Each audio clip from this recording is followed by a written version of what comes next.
Muitas pessoas já ouviram falar ou leram na imprensa acerca do Conselho Tutelar, mas não tem bem a ideia do que significa, o que é esse instrumento de proteção às crianças e aos adolescentes.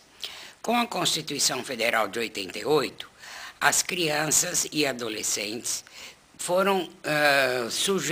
são agora sujeitos de uma série de direitos. Direito ao respeito, à saúde, à alimentação, à educação, ao lazer, ao trabalho e à convivência familiar e comunitária.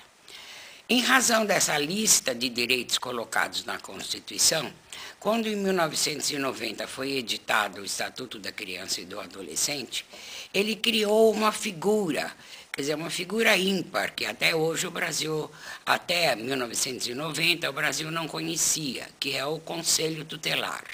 Ele chama tutelar porque ele está realmente a serviço da garantia do exercício desses direitos pela população infanto-juvenil. O Conselho Tutelar tem natureza e características completamente diferentes dos conselhos que a gente conhece, Conselho de Saúde, de Educação, de Meio Ambiente, do Trabalho e outros que têm sido criados não só no Estado como nos municípios. Isto porque, com a própria Constituição, foi estabelecido um novo princípio, uma norma de atendimento obrigatório por todos os entes da federação, que é a participação popular. Quer dizer, como é que o cidadão vai poder participar dos governos, seja estadual, seja municipal? Vai participar através de um instrumento que é a própria Constituição que dá, que são os conselhos, que têm natureza diferente do Conselho Tutelar. Eles são formados por pessoas do poder público, por membros que o poder público indica e membros que a comunidade indica. E eles juntos é que vão atuar nos diversos setores que a administração tem a cumprir para a sua população. Já o Conselho Tutelar, não. Ele é eleito pela comunidade, ele é composto apenas de pessoas da comunidade, ele tem um mandato definido no próprio Estatuto da Criança e do Adolescente, ele pode ser remunerado quando os demais conselhos, nenhum deles pode ser remunerado, é considerado apenas um trabalho de relevante serviço público. E o Conselho Tutelar tem atribuições que também estão previstas no ECA, que vão sempre ser exercidas na defesa do exercício pleno dos direitos que a Constituição e o Estatuto da Criança e do Adolescente estabelece para essa faixa da população. O Conselho Tutelar tem duas vertentes, vamos dizer, de trabalho. Ele aplica o que se chama medida de proteção, ou seja, cada vez que o direito de um jovem é ameaçado ou violado, ele entra em ação para fazer cessar esta violação ou para impedir que esta ameaça se concretize. Assim, sempre que uma família, um casal de pais vá procurar uma vaga numa escola para matricular seu filho e tem como resposta não tem vaga, o Conselho Tutelar pode requisitar esta vaga ao poder público. E requisitar não significa pedir por favor, significa exigir.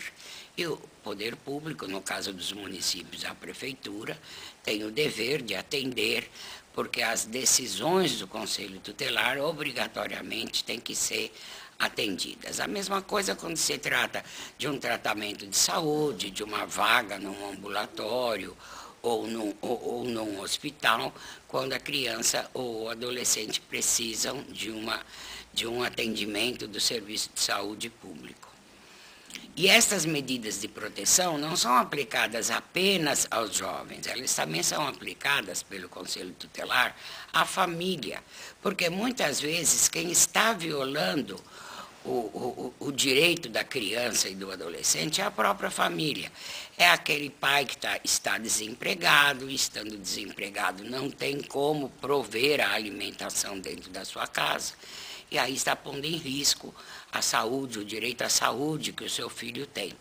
Nesta situação, a providência a ser tomada pelo Conselho Tutelar é o de inserir essa família num programa de fornecimento de cestas básicas, de fornecimento de leite, e até mesmo em programas em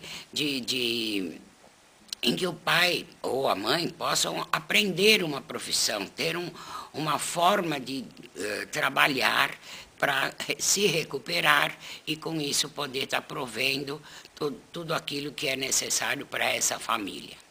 O Conselho Tutelar também toma uma das providências, que eu particularmente entendo uma das mais bonitas, que é quando ele aplica uma medida de proteção a um adolescente ou a uma criança, ele tem que se dirigir ao registro civil para saber se essa criança foi registrada. Porque muitas vezes a família não tem uma certidão de nascimento daquele filho. Então, ou porque não registrou, ou porque registrou, mas não tem a certidão. Então, o Conselho Tutelar se dirige ao registro civil e exige, né, ele também, nessa questão também ele vai exigir que seja fornecida a certidão. Se a criança não foi registrada, ele pede ao Poder Judiciário, ao juiz da infância e juventude, que solicite ao oficial do cartório que faça o assento de um nascimento, né, com as ideias, né, que as pessoas tenham, que nasceu em tal data, que muitas vezes nem isso a família tem, sabe. Então, o juiz manda registrar essa criança e fornece essa certidão de nascimento. O mesmo ele pode fazer quando se trata de uma certidão de óbito. Agora, o mais importante aí é que até a Constituição de 88, até 1990, quando o ECA foi editado, essas certidões que eram fornecidas gratuitamente, sem qualquer emolumento, que é o que hoje acontece, elas vinham com um carimbo, né, de pessoa carente. Então, muitas vezes, as crianças e mesmo a família se sentiam mal ao apresentar essa certidão de nascimento para qualquer tipo de necessidade, se fosse matrícula de escola, ou para qualquer outra, para trabalho, para tirar outros documentos. Hoje isso é proibido. Quer dizer, é o próprio Estatuto da Criança e do Adolescente que diz que esta certidão vai ser fornecida, seja carente ou não a pessoa que está sendo registrada, a família de onde esse menor provém, sem qualquer pagamento de taxa e sem qualquer discriminação. Quer dizer, não existe mais a possibilidade daquele carimbo dizendo que era fornecida gratuitamente por se tratar de pessoa carente. Além dessas atribuições, o Conselho Tutelar também pode se dirigir ao juiz da comarca, ao Ministério Público, sempre que houver uma questão em que ele, Conselho, não tem competência para atuar. Então, ele vai pedir ao Ministério Público, que é o grande parceiro do Conselho Tutelar, que tome as providências necessárias. E ao juiz da comarca, quando se tratar de questão que envolva uma ação judicial. E sempre que houver a violação de qualquer direito, desses direitos garantidos constitucionalmente e legalmente, que o ECA é uma lei, então entra em ação o Conselho Tutelar para garantir este direito. Por quê? Porque diz a Constituição Federal que a comunidade, o poder público e a família têm obrigação de garantir esses direitos. Então, cada um deles, cada uma dessas figuras, ao não garantir esses direitos, está sendo considerado um agente violador.